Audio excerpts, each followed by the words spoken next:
Hey everyone, this is Adriana with my partner Liz. Welcome back to Top Real Estate Secrets. On today's episode, we are going to go over on the reasons why your home did not sell and you've already tried to sell it. So let's get started. I think the number one reasons homes do not sell when it's a for sale by owner are pictures. It's shitty pictures. I can't tell you how many times that we have looked at for sale by owner homes. We've looked at their ad and it hasn't sold because they have really bad pictures. I will never understand why no, I don't even want to say that. That's probably rude.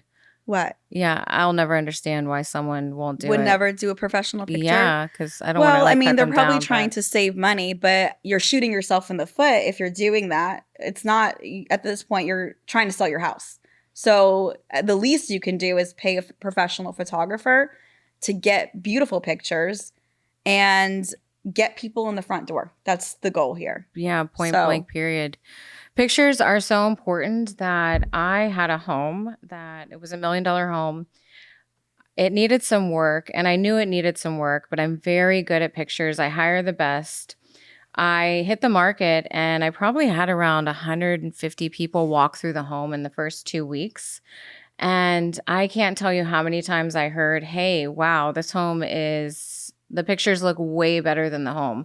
That's what you want. Yeah, that is what you want because my job is to make sure that I get the most buyers in a home, even if it's not top notch. And so what I did was I had the best pictures. They came in, they looked at it, then they can make their decision on if they like the home and if they want to purchase it then, and even if they can overcome some things. Because that can always be negotiable. Yeah. But you can't negotiate good pictures. No, you can't. So when you are a for sale by owner, please do not take pictures with your camera. Now, if you have the 14 the Pro, then yes, that's something we can talk about. But a professional photographer, they're going to know the angles. When I have a photographer come into one of my listings, I always tell my sellers, hey, let them do their job. If they need to move something, let them move something because they know the angles. They know what to make sure that the home looks the best. And we also have websites, we talk about it in our program, that if you do, let's say, money's a little tight and you do need to take it with your iPhone 14 Pro, we have a website that we actually send our pictures out to, and they just highlight the sky. They make sure that it's super clean and crisp. Yeah, it's like an editing company. You can also go to YouTube University and just Google or YouTube picture photography, how to take pictures of my homes for it to sell. Find the top person on YouTube that will teach you how to do this and just get yourself knowledgeable on how to take nice pictures. That's one way. But I still go back to getting a professional photographer. But if you have to do that and your budget is tight, that's a good option if you want to save some money. So yeah, I'd say the second thing is going to be overpriced. A lot of for sale by owners, listen, I get it. This is why we're doing what we're doing. If I could sell my home on my own and I wasn't a licensed realtor and save $20,000, $30,000, I would do it. I'm not mad at you at all. In fact, that's why we're doing it, is because we want people to understand the process and how to do it and how to hit the market correctly. But you can't overprice your home. If you overprice your home, it's not going to sell because we're going to go right down the street. When we bring our buyers, there's going to be other properties and we're going to find a home in that area that is priced correctly and buy that home. And yours will be literally lost in the dust. Sauce. Yeah. No one's going to even know it's available because they're not looking for that price. That's that house that's overpriced. Yes. So I think it's important that we state that when we list a property, we slightly overprice a home, just slightly, because when you hit it, the first 2 weeks are super important. It's going to tell you everything that you need to know about the property. Who's out there, who's been waiting, because when it hits the market, you have a lot of buyers out there that have set themselves up that said, hey, I'm gonna wait until I get the right property. And then as soon as it hits the market, I'm ready to buy it right away. So the first like 3 days, you should get a ton of showings. If you don't, then something's wrong with your property. It's either going to be really bad pictures or it's going to be, unmaintained. If the price is too high, it may deter potential buyers from even walking in the property.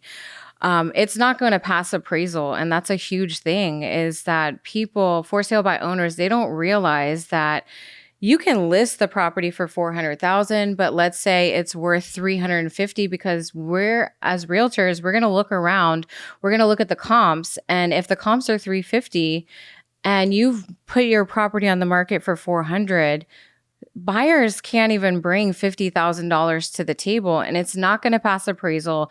You're going to go through the entire process, and you're going to waste a lot of time. Yeah. You're going to waste a lot of time going through that race. It's not going to pass. And then you're going to have to fall out of contract and lower it anyways. So be super reasonable, learn about the comps. We have a program, go to our YouTube channel. We actually have a video where we break down on how you can find the comps in your area.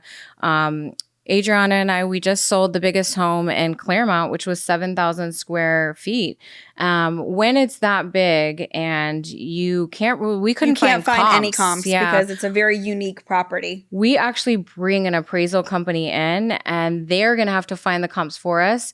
And then when the appraiser comes after we go under contract, we're actually going to throw that appraisal at the appraisal. To support that at the closing table. And then they're going to say, oh, okay, I know what it is. And then that's its true value. And then you can just move forward. Yeah. So if you have any questions on how to find a comp, that's what we're here for. We're here to help you because we're the professionals and we want to assist you in finding that. Don't just guess it. Right. Yeah. Don't just guess it. But you can learn. Yeah, you can learn. But like in 2020 and 2021, of course, everybody was overpricing their home because the market was insane. Everyone from New York, from Canada, from literally everywhere was moving to Florida. So we were having properties that were $20,000, $30,000, $40,000 above the asking price. Oh my gosh. We even had a property in Sarasota. It was a waterfront property. And it was one of our investors from California, remember? Yeah. And we made an offer on this house. Absolutely stunning. We wanted to make an offer, an all cash offer. And the realtor called me back and said, I'm so sorry, Adriana. We just got another cash offer at $100,000 above the price that you just gave me. And I was like, wow, that's disturbing. So I also do remember the one in Claremont where I sold that one and they came in multiple offers. I think I had 12 to go through, and $70,000 I got them over the actual asking price. Now, we're not in that market right now. Now, because we're located in Florida, people are still moving to Florida, which causes a demand, which we are actually going back to multiple offers. If probably it is for priced summertime. Correctly, probably I do for summer. agree. But it has to be priced correctly. Nothing has to be wrong with it. It needs to be fixed up properly before you hit the market. Then it's going to be, a normal traditional sale where it will sell. Yeah. Being here in Florida. The next thing we're going to talk about is marketing, right? Yeah. Okay. I think so that's marketing a big is one. another really major thing. As a for sale by owner, there's a few websites you can go to, like forsalebyoowner.com, redfin.com, zillow.com, what's the other one? Trulio.com. Yeah, homes.com. There's a ton so many. of them. Oh, and then you know what's a really good one too that a lot of people don't use is Facebook.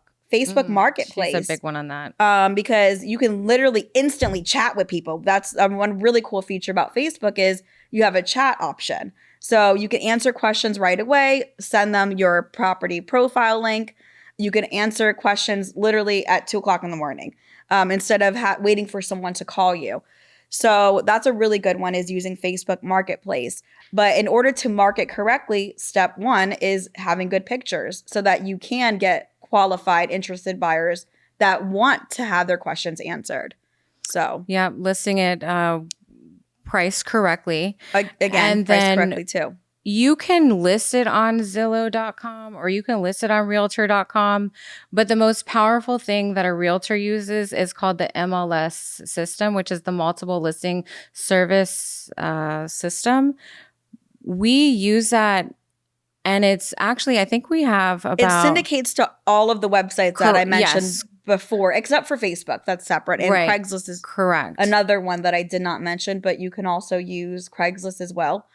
Now, I want to talk about our program and the other programs that are out there, because if you decide to list with the MLS or with Zillow.com, the first day you will probably get around 20 to 30 realtors call you, and they're actually going to call you to get your listing.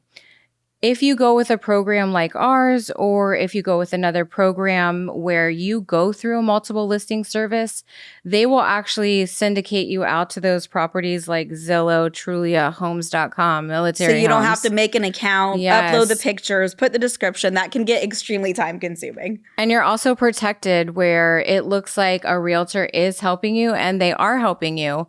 But then that cuts off the regular realtors just calling you directly, trying to So get you your won't listing. be harassed. Right.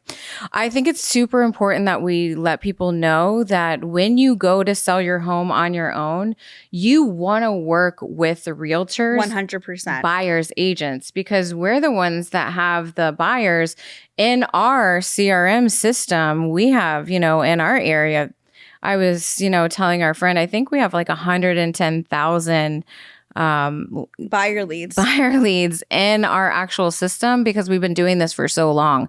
So when we work with sellers, we actually just kind of narrow it down in our system and said, hey, do we already have a buyer already? So yeah, you want to work with realtors, because they're going to bring you the buyers, but not just buyers. They're going to bring you the qualified buyers. And that's the most important, because as a real estate agent, I won't even waste time showing someone a property unless I know that they're pre-approved. Simple. Agreed. Point blank period. If you're not pre-approved, do not waste our time. Yeah, I can't tell you how many times we've called for sale by owners, and they're nasty to realtors. Immediately shut us off. But we are, with our program, we're already going to save you money on the listing side. But on the buyer side, it's super important to offer that commission on the other side, because they have the buyers. They're bringing them. They're working with them every day. So why would you cut off your buyers list? You're already going to save, $10,000, $15,000, $20,000 on the side. At least 2% of your at least, price, 2 or 2%, 2.5%. Yeah. Typically it's 3%, but if you're in Tampa, that's at 2% right now. If you're in Miami, that's at 2%, but we're in Orlando, which is at 2.5%. If you are a lower price tier, you're actually going to be 3-4%, because it's $100,000, and you need to offer them something, because sadly, it's a lot of work. Very, very sadly, it makes my heart hurt even saying this, but if you do not offer a decent commission, some realtors, they won't even show the property. So I had a situation happen one time where I had a buyer send me a property that was for sale by owner. And I called him and I was like, hey, I'm interested in showing your home, with these qualified buyers. They're very interested. The guy was such a jerk. He was like, you know what? I'm only going to give you 1%. And I said, wow, like the average is like 2 to 3 for the buyer's side. And he was just extremely rude about it. And to me, I'm like, honestly, I don't even want to waste my time showing your property, not even getting paid anything to show it, and now having to deal with someone that is a complete jerk. Yeah. So I think it's that turned me off on that situation. Yeah, I think it's super important that when you do list your home for sale by owner, that you are negotiable, you have a good attitude, you want to work with buyers, agents. I get that you don't want to work with listing agents. I'm not even mad at you for that, because guess what? I would want to save that money too. That's why Adriana came up with this program to help you save and learn and sell your home on your own. I'm not even like upset about it. I'm helping out your mom and dad. So the next thing we want to talk about is unwilling to negotiate. Yes. That's a big one. That is a big one, because I've been doing this a long time. I think I'm going on 13 years, and I've saved deals because when I go into any kind of listing, I talk to the other realtor. I talk to the homeowners. I let them know, like, hey, everything is fixable. We can fix anything, negotiate anything. We have one goal here, which is either to sell your home or my buyers to buy your home. And if we come in with a good attitude, then anything can be fixed. Absolutely. You shouldn't come in and just all of a sudden say, I'm not fixing anything. That's not the right attitude to have. You have to compromise something. You have to get it sold that way. We're kind of dealing with that issue right now with one of our one of our buyers, and bless her heart, she wants it's a for sale by owner. We're working with them. We're bringing the buyer. I'm not upset that he wants to save all this money, but he also doesn't want to fix anything either. And some of these things are super important, and make sure that you listen to our inspection podcast, because we're going to go over the fears, what inspections are, what's reasonable, what's unreasonable, to actually learn how to fix. But yeah, please be negotiable. Have a good attitude. Everything is fixable. Everything. Yeah. And again, the end goal is to get your property sold. So negotiate till you get that buyer. Yeah. So the next up is going to be market conditions. Yeah. So market conditions, they fluctuate. Of course, in Florida, it's always if people are always in season or out of season, yes. So the season is in Florida and mostly anywhere. It's going to be the school season when your kids are going to get out of school. For us, it's going to be we start in May. People really start hitting us hard, and they want to start moving and looking around. And then it ends back in August when school starts up, because they just want to be settled. So they just want to sell during the summer, get in. People are going to different school zones. And so your market conditions is a big part of, hey, is my property selling? Where is it? Also, where is it located? Yeah, exactly. That's a big one too, And then like luxury, if you have a luxury property, that's going to take a little longer to sell. Yes. Yeah. So I think the last one that we can go over, for me, it's not that big of a deal, but it's important for her. She's a big curb appeal girl. She likes to pull up to a home and it look very pristine. For me, will it stop a home from selling? No. But will it stop you getting the most money for your home? Yes. You need to make sure that when someone pulls up to your home, it's clean. We actually throw, in part of our service, we will actually throw down red mulch. It's $2 a bag. For $50, me and Adriana will literally go out there, ourselves, drop mulch ourselves, and then right before pictures, that way our pictures are super pristine. They look good. And there you go. I'm a firm believer in first impressions are everything. So when you walk up to a home as a buyer, you want to envision yourself living there. That's one. And I feel like it's not that expensive to make your home look fabulous for maybe $100. Add some fresh mulch, get some beautiful, vibrant, colorful flowers. You could even go to Hobby Lobby and get whatever season it is, get a seasonal doormat. And you can do things like a fresh coat of paint for your front door. If your hardware is looking a little rusty, add some beautiful new hardware, because that's the first impression when someone walks into a home. They want to envision themselves living somewhere that makes them happy instantly. So I believe that, make it look beautiful and make it look inviting, and also make it smell good when people walk in there. Yeah, that is a big one. So I actually work with a candle company that's in Texas. It's a triple scented candle. She pours them herself, and amazing. One little jar will actually make the entire home smell amazing. Yeah. So I think it's super important that another reason why homes aren't selling are going to be your 4-point. So a 4-point for a home is going to be your 4 major points, which you have your roof, you have your electrical, you have your HVAC system, and you have your plumbing. If any of those are messed up, your home most likely will not sell unless you fix the problem. And the reason why is because the buyer on the other side can't get a loan. If your home needs to be replumbed, you can't get a loan if you don't fix it. If your home, the roof, if it's older than, certain amount of time, right now in Florida, it's like 7 years. It's super crazy. 7 to 10 years. And that will stop a home from selling. The buyer can't get a loan, can't get insurance. We're notorious for actually getting new roofs for our clients and having our roofer get paid at closing. Which we're doing that right now with a deal. And yes, they are very happy with that. Yes. So. Another one is going to be the electrical panel. We're actually dealing it with our $2.2 million property on the lake. It had a Federal Pacific box in there, and those are no longer available or they're not used. Up to code. Yeah, they're not up to code, and you can't get approved with your loan unless you go out. It's like $450 to just change it out. But if you're unreasonable and you don't fix these things, you're not going to get it sold because the buyer can't get a loan. So one of the last one is going to be your HVAC system.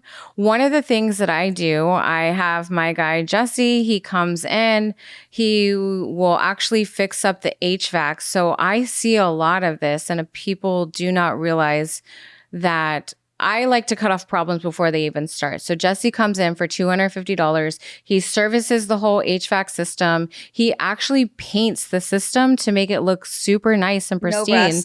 No mold or anything. And it's super clean, clear filter, because when you do go through inspection and all of this is there, they're going to try to beat you up on the back end. So I just go ahead and say, hey, it's worth that $250.